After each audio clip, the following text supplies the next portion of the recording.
Welcome to DJ. Traditional rulers dem don waka go presidential villa go see Naija new President Tinubu. My correct pipo, we greet una.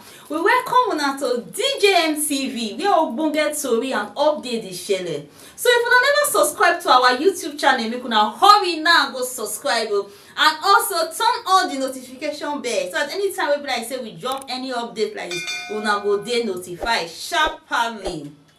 And make una no forget to follow us on our Facebook page.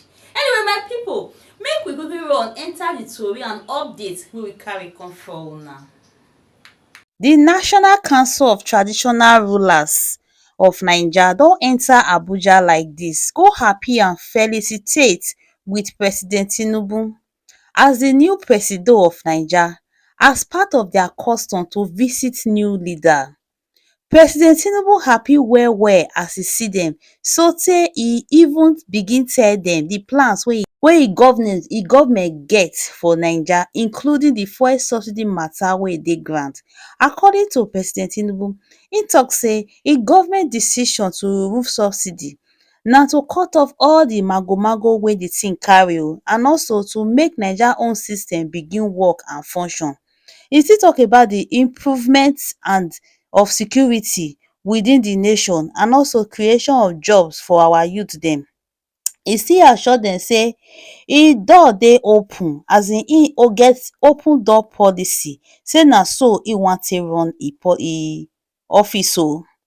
The Sultan of Sokoto and the Ooni of Ife dey there too.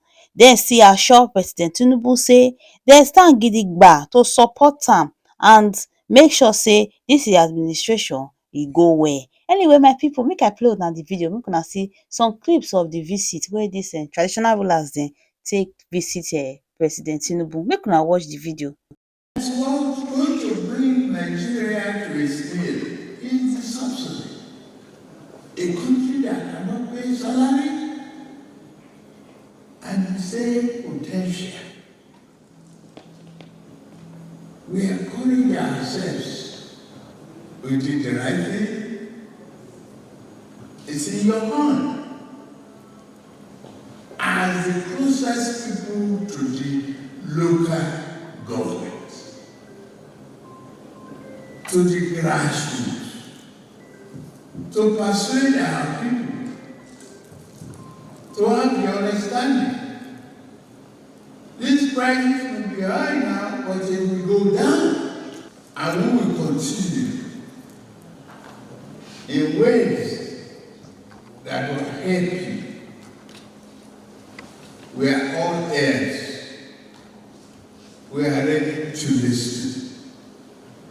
Any given time, I promise you an open door policy, and that is the way I will go.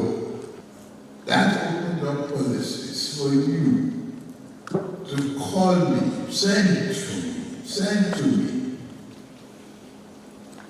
any given time, or any concern that you might have. We may not have it right 100% of the time, but we must get it right 90% of the time for this country. Hey, my people, not be small thing traditional rulers go visit our new president, not be small. This one na better one sha.